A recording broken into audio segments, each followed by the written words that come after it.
Greetings everyone! Today we're going to talk about a problem that many students face, which is calculating their own grades. Many students have a hard time figuring out their grades because they don't know the right steps or the formulas. This can make them feel confused and stressed, and they may not know how well they're doing or if they need to improve something. To solve this, we created Put and Compute. It is a simple tool that helps students calculate their grades quickly and easily. The main function of the tool is to let the student enter their grades every term, and it will also show what score they need on future work to reach their desired final grade. Put and Compute works by using the correct weights for each part of the grade and gives the correct result. This helps students save time, avoid confusion, and plan better for their studies. In this presentation, we will explain how it works and show how it can help students feel more confident and reduce stress. So let's get started. For our Put and Compute Python tool, we have three options po. Sa first option, dito po natin ma-check yung standing natin sa bawat course or subject sa terms, mapa-prelim man, midterm, or final term.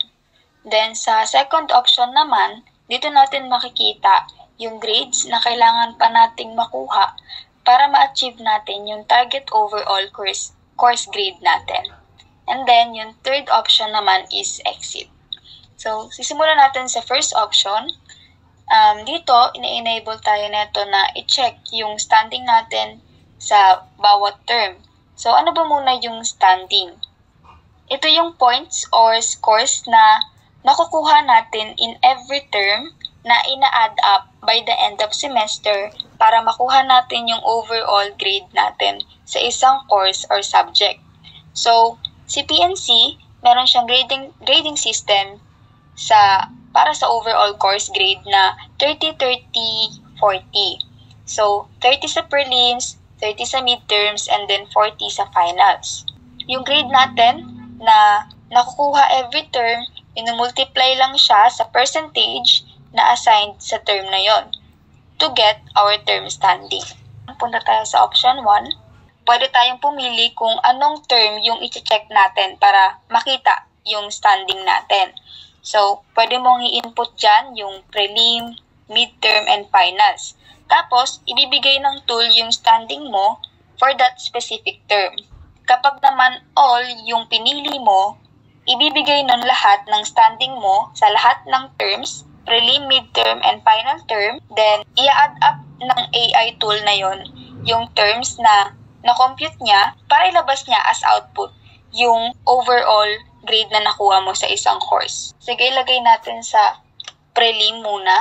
Example na ilalagay natin is, for the prelim grade is 66. And so, kapag pinrocess siya, so yung standing niya is 19.8. The next example naman natin is midterm. Input lang ulit yung grade, then yung i-input natin na grade is ito times lang sa 0.3, which is yung decimal form ng 30%. So, yung nakuha nating standing is 23.1. And then, sa finals, input natin yung grade. Na-input natin yung grade, yung 88, ito times siya sa 0.4. Kasi sa finals, yung percentage is 40%. Kaya yung makukuha natin na standing is 35.2. Then, sinabi ko nga rin na pwede yung option na all. So, try natin yung all. Then, lahat na na-input natin na grades kanina, prelim, midterm, and finals, input natin sama-sama dito sa category na to. Napalabas lahat ng standing na nakita natin kanina. Tapos, lahat ng standing na yan is pinag-add para mabuo yung overall grade, which is 78.1. And so, lipat tayo sa next option. Option number 2. So, the second function of this tool is to enter the desired overall grade to see or check the remaining points needed to achieve it.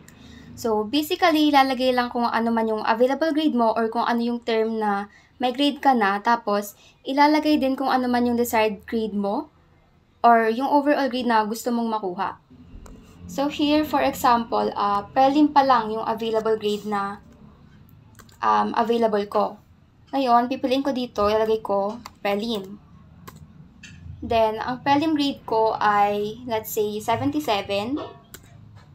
And ang desired grade ko ay 85. To achieve an overall grade of 85, kailangan kong makakuha ng approximately 88.43 both sa midterm saka sa final grade ko. Nag-work din dito kapag halimbawang prelim and midterm yung available grade mo. So, lagay natin prelim and midterm. Ngayon, nalagay natin yung prelim grade. For example, 77. Midterm grade, for example, 88. And ang desired grade mo, or ko, for example, is 85 lang. So, dito lalabas, to achieve an overall grade of 85, sinasabi dito na kailangan ko ng score or ng grade na 88.75 sa finals para maabot ko yung 85. Ngayon naman, kapag halimbawa na masyadong malaki or unrealistic na yung desired grade mo, sinasabi dito sa program na palitan mo siya ng mas mababang grade para pumasa ka. For example, ang prelim grade ko is 78, tapos ang desired grade ko ay 98. Sasabihin dito ng code na the desired overall grade exceeds achievable limits. Please consider setting a more realistic target. For the last option, kapag kinik mo siya, lalabas ka na dun sa tool na yon. Pag kinik mo yung 3, yan na yung magiging output niya. In conclusion, we can say that this tool, the Put and Compute, simplifies grade calculations for students, providing accurate term standings and required grades to meet academic goals. And aside from that, this user-friendly tool reduces stress and helps students plan their studies more effectively, leading to a better academic outcomes.